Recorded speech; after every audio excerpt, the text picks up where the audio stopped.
Today is February 4th, 2018, and right now the temperature outside the real field is 0. It's cold, and it's been snowing. It's Sunday. We got home from church a few minutes ago, and it's cold. I'm taking Rockwell here outside to use the restroom and chew on some blocks. And right now it's really windy here. The wind chill, if you've been in the Midwest, out here the wind blows, and that's the worst thing about the weather here. In summer it's nice because it's get a nice little breeze coming through, but in the winter it's the worst because that wind feels like it's ripping your flesh off. It's cold, and it always makes everything worse here. Well, the reason why I'm recording this, besides the fact that it's cold and it's windy and it's snowy, is that it's also February 4th, the anniversary of when the saints left Nauvoo, when they were forced out and they started their exodus heading west. And February 4th, 1846 was a bitterly cold day. It was, from what I read, it was negative 17 degrees at the time they left. And about 3,000 members of the church left that day. And they lined up on a long road, and they took turns crossing over the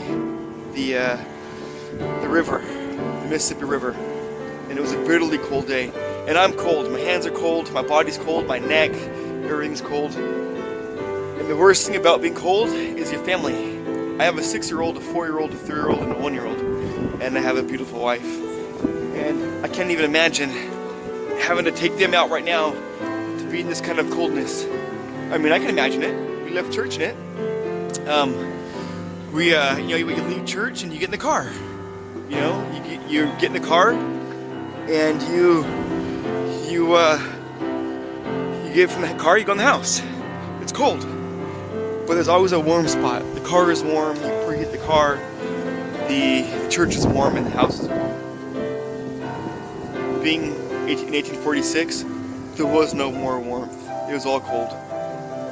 You didn't have any warm place to go to. You left out, they ventured out in the wilderness over into Iowa, and it was all cold. You slept, it was still cold. You woke up and traveled, it was still cold.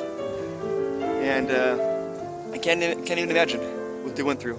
And I'm very grateful for what they did, because it was a great example of sacrifice. I know in 2014, our roughest year of our marriage life and our life in period so far, I gained a lot of strength from the saints. I'm having to change phones because my hands keep freezing. I gained a lot of strength from the members of the church and from the saints and what they endured. And but this coldness is it's a whole different ball game. This is just an uncomfort that you feel you don't need to have. Yeah, especially with the wind. See, it's starting to snow again. So I'm grateful for what they did, and I'm grateful for Martin Horton Peck and his family for enduring what they endured, and for being a great example to us. Because this is something else. This wind and this coldness is bitter, and it doesn't seem to bother him too much. So, anyways, I just thought it was neat. Change of pace, almost 200 years, and I'm feeling a little bit of what they felt, and a whole different level though, because I have a warm house I can go into that I'm about to go into, and my kids are warm in the house, and I'm not being forced to trek across west in the unknown wilderness in this kind of cold weather. So thank you, early saints. Thank you, Heavenly Father, for allowing me to live now. So again, we're now at 0 degrees here, not negative 17, and my kids are in the house.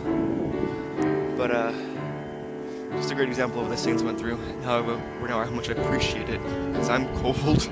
I'm really cold. This wind hurts. Again, having to change hands because they keep freezing. I gotta put my pocket. And so, ready, Rockwell? Let's go, buddy. Okay, I'm back in the house. February 4th, 2018. I just talked about outside in this snowy weather about February 4th, 1846, when the saints left Nauvoo, and it's cold, and I just got in the house. I've been outside for a handful of minutes, and I am in a lot of pain. My hands, from being so cold and then going into the warm like this, they really hurt. And I turned this video on right now just to say how much my hands hurt from there, going from cold to warm. But again, I'm grateful my kids are inside the house. Michelle's feeding Savannah right now. So, thank you, early saints, for doing what you did for us to have what we have now. Because I would not take this sponge and walk across the Mississippi River right now. Couldn't do it. And my hands still hurt really bad. Gosh, they hurt. I turned the heater on. I know, thanks, son. I'm gonna defrost them in front of my heater. Hey, Rocky.